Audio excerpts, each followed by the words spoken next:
আমরা দেহের কত যত্ন নিই, কিন্তু আত্মার কোনো যত্নই নিই না। আত্মা এবং দেহ দুটোকেই যে যত্ন নেন সে হচ্ছেন আসল বুদ্ধিমান মানুষ।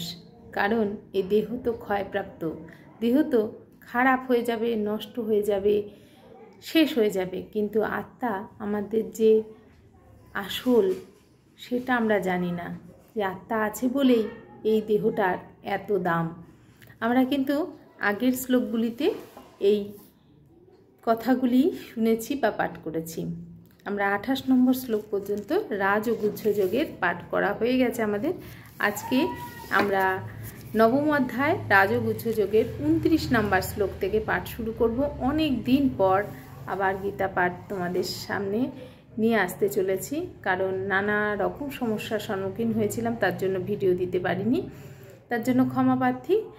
আর আজকে 29 নম্বর শ্লোক থেকে পাঠ শুরু করব। তার আগে অবশ্যই মঙ্গলাচরণ।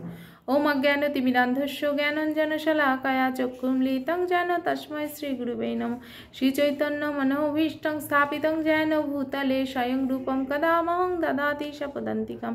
हे कृष्ण करुणा सिन्धु दीनबन्धु जगत्पति गोपेश गोपिकाकान्त राधाकान्त नमस्तुते। तप्त काञ्चन गौरांगी राधे वृन्दावनेश्वरी विश्वभानुसुते देवी प्रणमामि हरिप्रिये।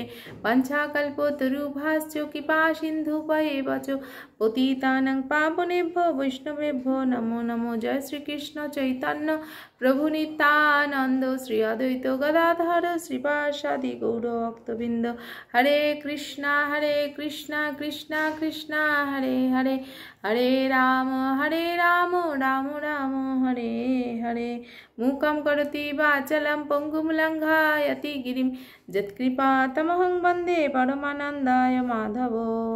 श्रील प्रभुपाद की जय। ग्रंथराज श्रीमद् भागवत गीता যথাযথে जय। हरे कृष्ण बंधुरा, आज के आमरा नवम अध्याय श्रीमद् भागवत गीता যথাযথে नवम अध्याय राज ও গুহ্য যোগের 29 নম্বর শ্লোক থেকে পাঠ শুরু করব। প্রথমে শ্লোক পড়ব, তারপরে অনুবাদ ও তাৎপর্য প্রভুপাদ যেটা দিয়েছেন সেটা পড়ব। খুব সুন্দরভাবে প্রভুপাদ আমাদের তাৎপর্যের মাধ্যমে বুঝিয়ে দিয়েছেন। আর এত সুন্দর, এত সরলভাবে কোনো গীতার মধ্যে কিন্তু বোঝানো নেই। তাই তোমরা যারা ভাবছো কোন গীতাটি কিনবো, অবশ্যই পৃথিবীতে সব থেকে বেশি বিক্রি হওয়া এই যে শ্রীমদ্ ভাগবত গীতা যথাযথ, এই যে যথাযথ উল্টো লেখা দেখা যাচ্ছে, যথাযথ প্রভুপাদের গীতা তোমরা কিনবে, তাহলে নিজে পড়েই বুঝতে পারবে। আমি শ্লোকটি পড়ি। সম অহম সর্বভূতেষু ন মে দেশা অস্তি প্রিয় যে ভজন্তি তু মাম ভক্তা মমিতেষু চ অপি অহম।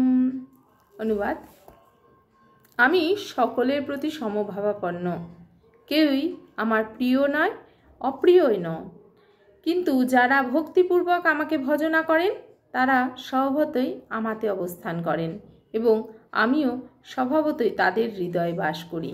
তাৎপর্য: এখানে প্রশ্ন উঠতে পারে যে শ্রীকৃষ্ণ যদি প্রতিটি জীবের প্রতি সমভাবাপন্ন হন, কেউই যদি তার প্রতি বিশেষ প্রিয়, কেউ যদি তার বিশেষ প্রিয় না হয়, তাহলে তিনি তার সেবায় নিত্যযুক্ত অনন্য ভক্তের প্রতি কেন বিশেষভাবে অনুরক্ত? অনেকে বলে না, আমরাও ভগবান আবার এই কথাও বলেছেন, সবাইকে আমি সমদৃষ্টি সম্পন্ন, সবাই আমার সন্তান। ভগবান এই শ্লোকটির মাধ্যমে আমাদের বলছেন যে সকলেই আমার সন্তান, আমার থেকেই তাদের সৃষ্টি, আমি সকলকে সমানভাবে ভালোবাসি। কেউ আমার প্রিয় নয়, কেউ আবার অপ্রিয়ও নয়। কিন্তু অনেকে বলে যে ভগবান ভক্ত যে হয় তার প্রতি বিশেষ অনুরক্ত, কিন্তু প্রকৃতপক্ষে তাতে কোনো ভাব নেই, উপরন্তু এটাই স্বাভাবিক। এটা কি সত্যি নয়?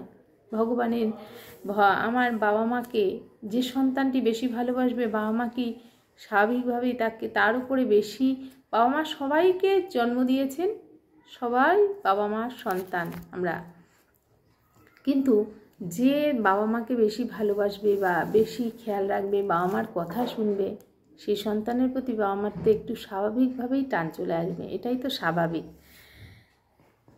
কোনো মানুষ মহাদানী হতে পারে, কিন্তু সেও তার নিজের সন্তানদের প্রতি বিশেষ অনুরক্ত।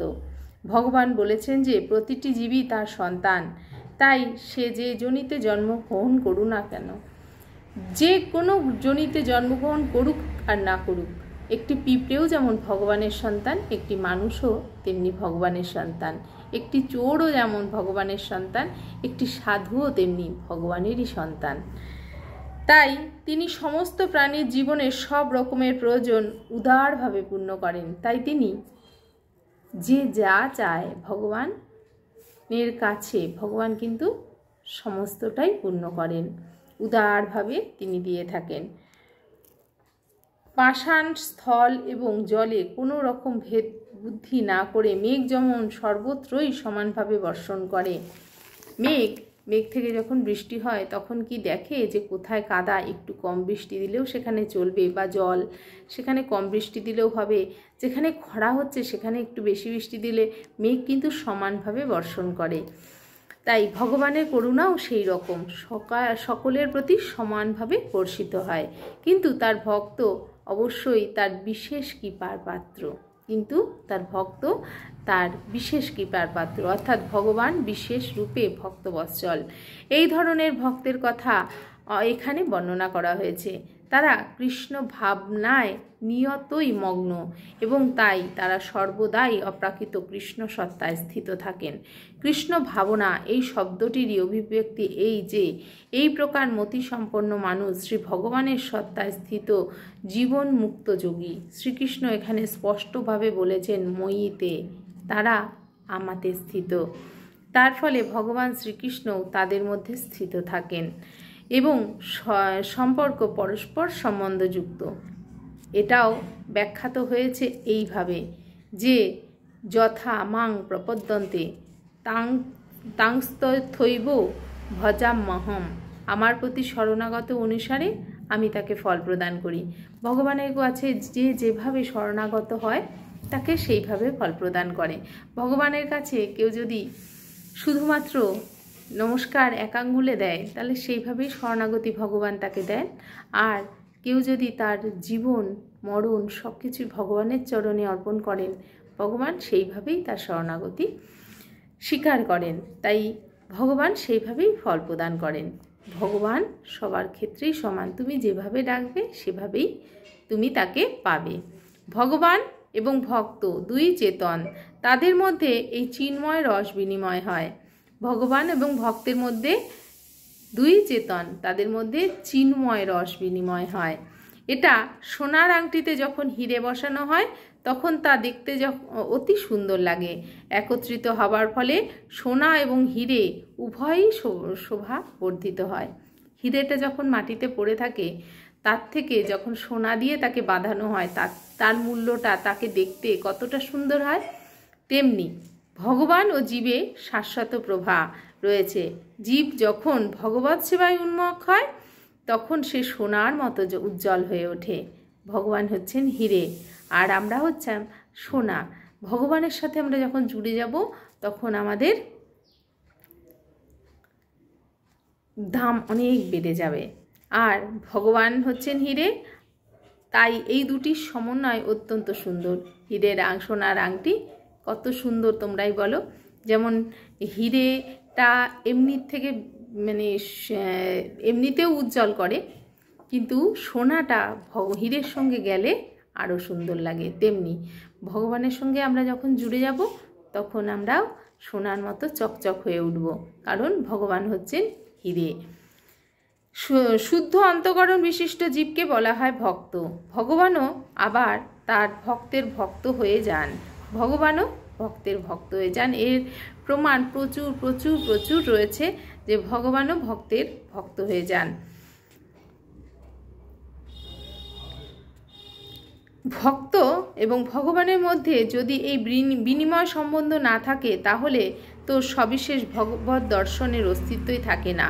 নির্বিশেষবাদে পরমতত্ত্ব এবং জীবসত্তার মধ্যে কোনো রস বিনিময় হয় না, কিন্তু সবিশেষবাদে অবশ্যই তা হয়।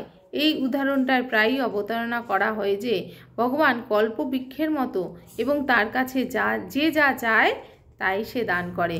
ভগবান হচ্ছেন কল্পবৃক্ষ, মানে সে এমন গাছ এটি হচ্ছে গোলকধামে রয়েছে, তুমি যা চাইবে তাই তোমাকে প্রদান করবে। ভগবান সেই কল্পবৃক্ষের মতো, তুমি যা যেরকম তোমার মতি সেরকমই তুমি ফল পাবে। কিন্তু এখানে এই তত্ত্বের সম্যক বিবেচনা করা হয়েছে। এখানে ভগবানকে ভক্তের প্রতি বিশেষভাবে পক্ষপাতী বলা হয়েছে, কিন্তু এখানে ভগবানকে বলা হয়েছে ভক্তের প্রতি বিশেষ পক্ষপাতী। তার বিশেষ ভক্ত বৎসল্যতাই প্রমাণ করে। ভক্তকে যে ভগবান কত ভালোবাসে তার বহু প্রমাণ এই মানে আমাদের রয়েছে, আমরা দেখতে পাই। বহু ভালোবাসেন ভক্তকে। ভক্তের জন্য ভগবান কি না করেন, সব করেন, সব করতে পারেন ভগবান। তাই ভক্ত বৎসল ভগবান এটা বলা হয়। ভক্ত ও ভগবানের এই ভাব বিনিময়কে কর্মফলাধীন প্রাকৃত কর্ম বলে মনে করা উচিত নয়। তিনি তো সেই দিব্য অবস্থায় স্থিত যেখানে তিনি এবং তার ভক্ত নিত্য ক্রিয়াশীল। ভগবত ভক্তি এই প্রাকৃত জগতের ক্রিয়া নয়। ভগবত ভক্তি কিন্তু এই জড়জগতের ক্রিয়া নয়।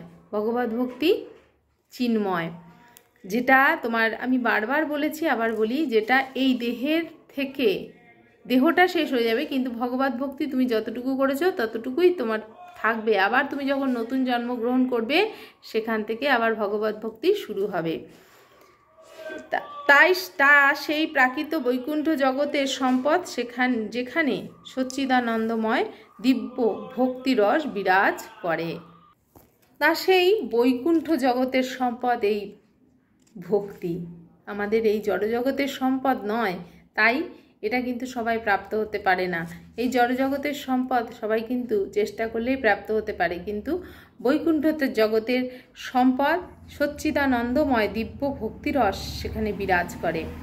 আর যে সেটা পায় সে অত্যন্ত পুণ্যবান বা ভগবানের কৃপা ধন্য বা ধন্যা।